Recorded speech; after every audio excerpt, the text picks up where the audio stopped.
참 좋으신 하나님께서 말씀을 듣고자 함께 하신 모든 분들을 가장 선한 길로 이끄시기를 바랍니다.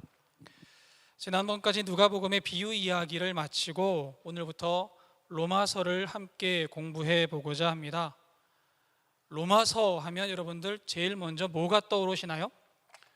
로마서 하면 많은 분들이 어렵다라는 말씀이 떠오르실 겁니다. 근데 어려운 만큼 로마서는 굉장히 능력이 있는 책이고요, 굉장히 삶을 변화시키는 힘이 있는 책입니다. 기독교 역사에서 격변기가 있을 때마다 또는 교회가 조금 부패하거나 힘을 잃을 때마다 하나님께서는 로마서를 통해서 변화되어진 사람을 이 땅에 보내셔서 교회에 영향력을 행사하게 하셨습니다. 그 중에 대표적인 사람 몇 사람만 좀 볼게요. 여러분, 어거스틴이라는 사람 아시나요? 초대교회 교부로 굉장히 이 기독교 신학과 또 이 기독교 사상에 큰 영향을 끼친 사람입니다. 이 어거스틴의 어머니가 모니카라는 분인데요, 어머니는 굉장히 독실한 신자셨습니다. 하지만 어거스틴은 어머니하고 다르게 기독교를 배척하고 신앙이 아닌 자기 마음대로 사는 삶을 택해서 살았던 사람입니다. 심지어는요, 교회가 아니라 마니교라는 우상을 숭배하면서 이단의 삶을 살았던 사람이기도 합니다. 더욱이 자기 마음대로 살기 위해서 결혼도 하지 않고 아이를 낳고 살았던 그런 경험도 어거스틴에게는 있습니다. 그런데 이 어거스틴이 어느 날 초대 교부였던 암브로시우스 주교라는 사람의 설교를 듣고 내 삶이 좀 잘못된 것이 아닌가 고민에 빠지기 시작했어요. 그러다가 한참 고민을 하고 있는데 옆집에서 어린 아이들의 노랫소리가 들려옵니다. 톨레레게 톨레레게. 이 말이 무슨 뜻이냐면 집어서 읽어라, 집어서 읽어라 라는 뜻이에요. 이 노랫소리를 듣고 나서 이 어거스틴이 책상 앞에 있는 책을 들어서 펼쳐서 눈에 바로 보이는 곳을 읽습니다. 그게 어디냐 하면 로마서 13장 13절부터 14절까지예요. 방탕하거나 술 취하지 말며 음란하거나 호색하지 말며 다투거나 시기하지 말고 오직 주 예수 그리스도로 옷 입고 정욕을 위하여 육신의 일을 도모하지 말라. 이 말을 읽고 나서 어거스틴은 즉시로 회개하고 교회로 귀의해서 기독교 사상의 큰 거목이 될 수 있었습니다. 어거스틴은 이 말을 읽고 로마서 13장 13절부터 14절까지를 읽고 이렇게 고백합니다. 마지막 단어를 읽자마자 모든 근심으로부터 나를 구원해 주는 빛이 마음속 가득히 비치는 듯 했다. 모든 의심의 그림자들이 흩어졌다. 로마서의 한 구절이 사람을 변화시켰을 뿐만 아니라 그를 통해서 기독교의 큰 사상의 거목을 만들어냈던 거예요. 또 한 사람이 있습니다. 종교개혁을 처음 시작했던 루터라는 사람입니다. 루터는 의로운 삶을 살아야만 구원받을 수 있다고 배웠습니다. 가톨릭에서는 지금도 사람이 정의로워져야 한다라고 이야기를 합니다. 이 부분에 대해서는 나중에 설명을 다시 드릴 기회가 있을 거예요. 내가 죄 때문에 내 죄를 어찌할 수 없어서 괴로워하던 루터, 이 사람이 내 죄를 없애기 위해서 어떤 일까지 했냐면요, 로마에 있는 성 베드로 대성당의 계단을 무릎으로 기어서 오르락 내리락 하는 일까지도 벌였습니다. 무릎에 피가 나고 무릎이 까지는 일들을 겪으면서까지 내 죄를 하나님 앞에 회개하고자 했던 거예요. 하지만 무릎이 까지고 피가 난다고 해서 죄가 없어지나요? 그렇지 않습니다. 루터는 이 모든 것 때문에, 내 죄 때문에 괴로워하고 있을 때 로마서 1장 17절 말씀을 읽고 나서 변화를 경험하게 됩니다. 로마서 1장 17절입니다. 복음에는 하나님의 의가 나타나서 믿음으로 믿음에 이르게 하나니, 죄는 내가 없애는 게 아니구나. 하나님께서 나를 부르셨고 하나님의 의로 말미암아, 하나님의 은혜로 말미암아 내가 의인이 되는구나 라는 사실을 깨닫게 됩니다. 그리고 이 신학 사상을 기반으로 해서 비텐베르크 교회당 정문에 95개조 반박문을 내걸게 되고요, 종교개혁의 시작을 알리는 인물이 됩니다. 이 외에도 로마서를 통해서 변화를 경험했던 사람들을 열거하라고 하면 현대의 유명한 설교자들까지 해서 수없이 많은 인물들이 로마서의 영향을 받았습니다. 그래서 로마서를 사람들은 흔히 갱신의 책이라고 하기도 하고요, 변화의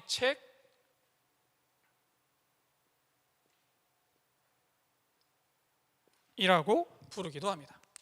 이 말은 그저 로마서를 읽고 한 사람이 변화되어졌다는 것을 말하는 게 아니고요, 로마서를 통해서 변화되어진 그 사람을 통해서 교회에 또 이 많은 다른 믿는 사람들에게 영향을 끼치게 되었다라는 의미에서 로마서를 갱신의 책, 그러니까 다시 일으켜지는, 몸을 다시 세우는 책 또는 변화의 책이라고 불려진다는 것입니다. 오늘부터 로마서를 공부해 갈 텐데요, 오늘하고 다음 시간까지는 로마서 개론에 대해서, 개관을 여러분들과 함께 나누겠습니다. 로마서 개관을 어떻게 나누는 것이 가장 좋을까 고민을 해보다가 육하 원칙에 의해서 로마서 개관을 좀 설명하는 것이 가장 간단하겠다라는 생각이 들었습니다. 그래서 오늘은 누가 로마서를 썼는가에 대해서 여러분들과 나눌 거고요, 그리고 다음 시간에는 언제, 어디서, 어떻게, 무엇을, 왜 했는가에 대해서 여러분들과 나눌 겁니다. 솔직히 말하면 다음 시간에 할 내용들이 너무나 많기 때문에 한 시간에 끝낼 수 있을지 좀 자신이 없거든요. 그래서 개론을 3번에 걸쳐서 하게 될 수도 있고요, 다음 시간에 좀 무리를 하게 되면 2번에 걸쳐서 끝낼 수도 있을 것 같습니다. 먼저 오늘 로마서는 누가 썼습니까? 여러분, 로마서는 누가 썼죠? 모르시는 건 아니죠? 로마서는 바울에 의해서 쓰여졌습니다. 로마서 1장 1절을 좀 읽어볼게요. 로마서 1장 1절입니다. 같이 읽겠습니다. 예수 그리스도의 종 바울은 사도로 부르심을 받아 하나님의 복음을 위하여 택정함을 입었으니. 밑에 옆에 이 쓰여진 것들은 여기 제가 미리 써놓은 게 있는데요, 이거는 다른 건 아니고요, 로마서 1장 1절을 원어 성경인 헬라어에 나와 있는 그대로 적어 놓은 겁니다. 제가 천천히 읽어 드릴게요. 파울로스, 둘로스, 크리스토스, 클레토스, 아포스톨로스, 아포리스메노스, 에이스 유앙겔리온 데우라고 읽습니다. 파울로스는 바울을 얘기하고요, 바울의 이름이에요. 바울을 얘기하고요, 둘로스 크리스토스라는 말은, 둘로스는 종이라는 뜻입니다. 크리스토스는 여러분들 짐작이 가시겠죠? 누구를 얘기하는 걸까요? 그리스도. 바울, 그리스도의 종, 그리스도의 종 바울이라는 뜻이에요. 그리고 클레토스라는 말은 부르심을 받았다라는 뜻이고요, 아포스톨로스라는 말은 사도라는 뜻이에요. 사도로 부르심을 받았다라는 뜻이고요, 아포리스메노스라는 말은 구별되어졌다라는 뜻이에요. 그러니까 우리 한글 성경에서는 택정함을 입었다라고 번역이 됐는데, 구별되어졌다. 하나님이 어떤 큰 무리에서 하나를 딱 떼어서 요거는 좀 다른 거야라고 따로 떼어 놓으셨다, 뭐 이런 뜻이에요. 구별되어졌다라는 뜻이고요. 에이스 유안겔리오는 복음이라는 뜻입니다. 유안겔리오는 복음이라는 뜻이고요. 데우라는 말은 하나님이라는 뜻입니다. 그런데 한글 성경만 읽으면 우리가 제대로 알아챌 수 없는 게 하나 있어요. 뭐냐면 원어 성경을 보면 여기하고 클레토스 아포스톨로스에서 앞에하고 뒤에 점이 찍혀져 있어요. 점이 점 찍혀져 있는 게 뭐 그렇게 대수입니까? 라고 이야기할 수 있지만 문법적으로 따지면요, 이 점이 찍혀져 있다는 말은 요거하고가 같은 의미다라는 뜻이에요. 그러니까 바울은 자신을 설명하면서요, 바울, 그리스도의 종 바울, 사도로 부르심을 받은 바울, 그리고 하나님의 복음을 위하여 택정함을 입은 구별되어진 바울이라고 자신을 소개하고 있는 거예요. 다시 한번 설명을 드릴게요. 그리스도의 종 바울, 사도로 부르심을 받은 바울, 그리고 하나님의 복음을 위하여 선택받은 바울이라고 자신을 소개하고 있습니다. 그런데요, 바울에 대해서 설명을 할 때, 우리는 흔히 바울에 대해서 설명할 때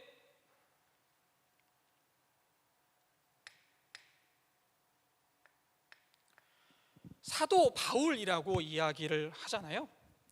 사도 바울. 그런데 바울은 평생 동안 나는 사도다라고 끊임없이 주장하면서 살아왔습니다. 신약 성경에 바울이 쓴 편지라고 기록되어져 있는 게 13권인데요. 그 중에 8권에서 첫 시작을 나는 사도다라는 말로 시작을 합니다. 그만큼 바울은 나는 사도야 라고 굉장히 강하게 어필하고 주장을 하고 있었던 거예요. 왜냐하면 바울은 사도가 아니다라고 말하는 사람들이 많이 있었거든요. 바울은 사도가 아니야. 그런데 바울은 나는 사도야 라고 서로 주장으로 서로 이게 대립하고 있는 거예요. 그렇다면 여러분, 사도라는 말이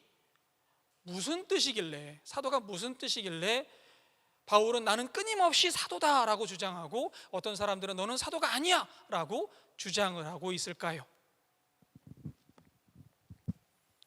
여기 아포스톨로스라는 말이 사도라는 뜻이라고 말씀을 드렸잖아요. 사도라는 말은 원어로 해서 그 뜻을 해석해 보면 보내심을 받은 자라는 뜻입니다. 보내심을 받은 자. 그러면 보내심을 받았다라는 것은 누가 나를 보냈다라는 뜻이잖아요. 그렇죠? 그러면 보내심을 받은 자에서 중요한 건 누가 보냈느냐가 중요한 거예요. 로마에서 아포스톨로스라는 말은 군사적인 용어로 쓰였었다 그래요. 그러니까 황제가 아포스톨로스 한 명을 임명해서 그 전쟁에 내보내는 거예요. 네가 가서 어느 지역을 정복하고 거기를 다스려. 그 지역의 통치권을 너에게 내가 위임해 줄게. 그러고 사람을 보냅니다. 그 사람이 아포스톨로스예요. 군사적인 용어로 사령관 내지는 통치자 이런 뜻이에요. 그러니까 황제의 사자 이런 뜻으로 한 사람을 선택해서 전쟁을 치르고 거기를 다스리기 위해서 사람을 보냅니다. 그게 아포스톨로스였어요. 군사적인 용어로. 황제가 보내면 황제의 아포스톨로스가 되는 거고요. 바울은 나는 보내심을 받았다라고 이야기할 때, 그러면 바울은 누구의 보내심을 받았다라고 이야기할까요? 나는 예수의 보내심을 받았다라고 주장을 하고 있는 거예요. 나는 예수님이 나를 보내서 사도로 보내심을 받았다. 복음의 일꾼으로 나는 보내심을 받았다라고 주장을 합니다. 그런데 유대계 그리스도인들이나 많은 다른 그리스도인들이 바울의 사도권을 인정하지 않아요. 그냥 그래 너 사도해 그러면 될 텐데 왜 바울의 사도권을 인정하지 않을까요? 첫째는 사도라는 말에는 기독교에서 초대 교회에서 사용되어지는 사도에는 자격이 있었거든요. 사도라는 말이 사복음서에서 쓰여진 사도라는 말을 한번 성경에 찾아보니까요, 누가복음 6장 13절에 이렇게 기록되어져 있습니다. 발금에 그 제자들을 부르사 그 중에서 12를 택하여 사도라 칭하셨으니, 사도가 되기 위해서는 예수님께서 그 사람을 친히 선택한 사람을 사도라고 칭할 수 있었던 거예요. 그럼 예수님께서 친히 선택한 사람 누가 있죠? 12사도.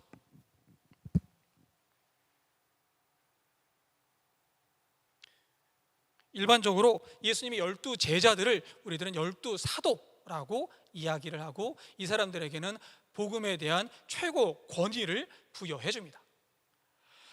마태복음, 마태, 마가, 누가, 요한 사복음서에서 사도라는 말이 11번 쓰여졌는데요, 모두 다 이 12사도를 지칭할 때 쓰여졌습니다. 그리고 사도행전 1장 21절에서 22절에 보면요, 예수님께서 십자가에 못 박혀 돌아가셨을 때 12사도 중에 한 명이 죽어요. 누가 죽죠? 가룟 유다가 죽습니다. 그래서 그 빈자리를 메우기 위해서 한 명을 세웁니다. 그 자격에 대해서 사도행전 1장 21절 22절에서 말하고 있는 대목이 나와요. 제가 읽어드릴게요. 이러함으로 요한의 세례로부터 우리 가운데서 올려져 가신 날까지 주 예수께서 우리 가운데 출입하실 때에 항상 우리와 함께 다니던 사람 중에 하나를 세워 우리와 더불어 예수께서 부활하심을 증언할 사람이 되게 하여야 하리라 하거늘. 예수님께서 세례 받으시고 승천하실 때까지 우리와 함께 했던 사람 중에 한 사람을 세워서 사도의 빈자리를 메꾸자, 채우자라는 거예요. 그러니까 사도의 자격은 예수님께서 직접 선택하신 사람이거나 예수님의 가르침을 직접 받은 사람이거나 또 예수님의 부활하신 예수님을 직접 만나서 함께 했던 사람 중에 한 사람, 함께 했던 사람들, 그 사람들 중에 선택되어진 사람을 사도라고 이야기할 수 있습니다. 그렇다면 바울은 그 자격에 해당되어질까요? 바울은 그 자격에 하나도 해당되어지는 게 없습니다. 그래서 많은 사람들이 바울은 사도가 아니야, 바울은 사도의 자격이 없어 라고 주장을 하고 있는 거예요. 거기에 맞서서 바울이 나는 사도야, 내가 하나님의 선택을 받았어 라고 주장을 할 수 있는 근거는 사도행전 9장에 나오는 다메섹 도상에서의 예수님을 만난 경험 때문에 그래요. 바울은 그리스도인들을 핍박하던 사람이었습니다. 대제사장에게 허락을 받아서 다메섹으로 건너가 다메섹에 있는 기독교인들을 붙잡아 오겠다고 허락을 받고는 다메섹으로 건너갈 정도로 기독교인들을 싫어했던 사람이 바울입니다. 그런데 다메섹으로 건너가는 그 건너가는 도상에서 예수님을 만나게 됩니다.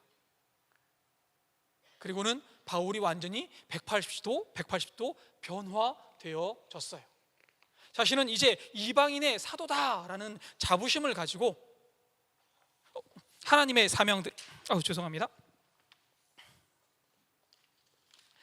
하나님의 일들을 감당하기 시작했던 거예요. 이렇게 하나님을 다메섹 도상에서 직접 만난 바울의 그 사도성을 다메섹에 있던 아나니아의 입을 빌려서 하나님께서 말씀하시는 대목이 나옵니다. 사도행전 9장 15절부터 16절까지의 말씀을 제가 읽어드릴게요. 주께서 이르시되 가라, 이 사람은 내 이름을 이방인과 임금들과 이스라엘 자손들에게 전하기 위하여 택한 나의 그릇이라. 그가 내 이름을 위하여 얼마나 고난을 받아야 할 것을 내가 그에게 보이리라. 바울을 나의 이방인을 위해서 택한 나의 그릇이다 라고 이야기하고 있습니다.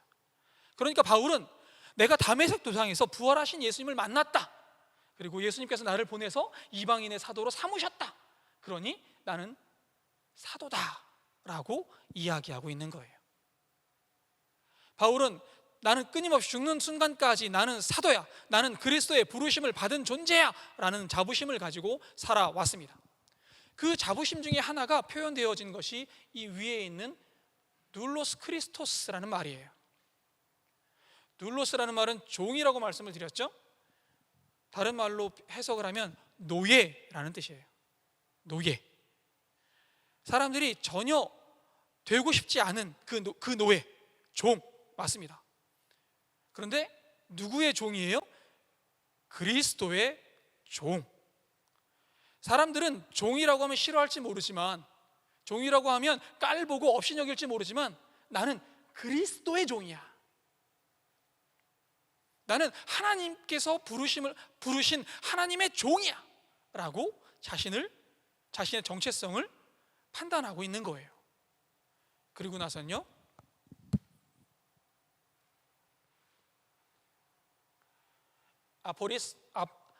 아포리스 메노스 에스 유앙겔리온 데우스, 하나님의 복음을 위해서 나는 따로 선택을 받았어, 따로 구별되어졌어 라고 이야기를 합니다. 그러니까 바울의 정체성은요, 바울은 나는 하나님의 사람이야. 하나님께서 나를 선택하셨고, 하나님께서 나에게 사명을 주셨고, 하나님께서 나를 저 세계로, 이방인들에게로 보내셨어. 그러니 나는 처음부터 끝까지, 죽는 그 순간까지 하나님과 함께하는 사람이야 라고 자기 스스로를 이야기하는 거예요. 하나님의 사람 바울이 쓴 책, 그것이 로마서입니다. 여러분, 얼마 전에 인터넷으로 제가 설교를 듣다가 예화 하나를 들을 수가 있었어요. 그 목사님께서 설교 중에 이런 말씀을 하시더라고요. 다른 목사님들과 함께 노회에서 목사 후보생들 면접을 보러 갈 기회가 있었다고 합니다. 목사 후보생 몇 명이 앞에 앉아 있고요, 그리고 목사님들이 앉아서 질문을 주고받는 거예요. 그래서 인사도 하고 질문을 주고받는데, 한 연세가 좀 많으신 목사님께서 목사 후보생들에게 질문을 하십니다.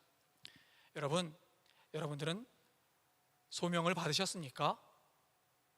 그러니까 목사 후보생들이 그 질문을 받고 좀 당황했어요. 몇 명은 아직은 제가 하나님께 확실한 소명을 받지는 못한 것 같습니다 라고 정직하게 이야기하기도 하고요, 어떤 사람들은 저는 분명히 하나님의 소명을 받았습니다 라고 대답을 하기도 했답니다. 그런데 이 목사님께서 그 질문을 다 들으시고 나서 질문하신 의도를 말씀하시는 거예요. 여러분, 하나님께서 나를 선택하셨다는 소명은 목회 과정 중에 힘든 일이 있을 때, 어려운 일이 있을 때 내가 가는 그 길을 명확하게 해줍니다. 하나님께서 지금 나와 함께 하신다는 그 사명감, 하나님께서 나를 부르셨다는 그 의식은 내가 길을 잃지 않도록 나를 이끌어줍니다. 그러니 하나님의 음성을 들었다던가 또는 기적적인 체험을 했다던가 그런 것들이 중요한 게 아니고요, 여러분들이 하나님의 사람이라는 의식만큼은, 하나님께서 여러분들을 부르셨다는 그 명확한 소명만큼은 가슴에 새기고 살아가십시오 라고 말씀을 하시더래요. 목회자에게만 해당되는 말일까요? 그렇지 않을 겁니다. 여러분, 목회자만 하나님이 부르셨습니까? 여러분들도 하나님이 부르셨습니다. 여러분들도 하나님께서 친히 부르셨고 하나님의 백성으로 삼아 주셨고, 또 하나님께서 여러분들을 한 사람 한 사람 선택해 주셨습니다. 여러분들은 선택받아서 이 자리에 오신 분들이잖아요. 여러분들 하나님께서 콕 집어서 여러분들을 부르셔서 이 자리에 앉혀 놓으신 분들이잖아요. 그러니 나는 하나님의 사람입니다. 오늘 말씀 6절을 좀 같이 읽어보겠습니다.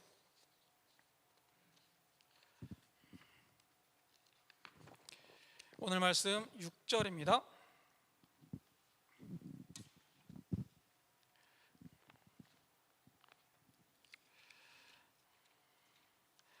오늘 6절을 좀 같이 읽어볼까요?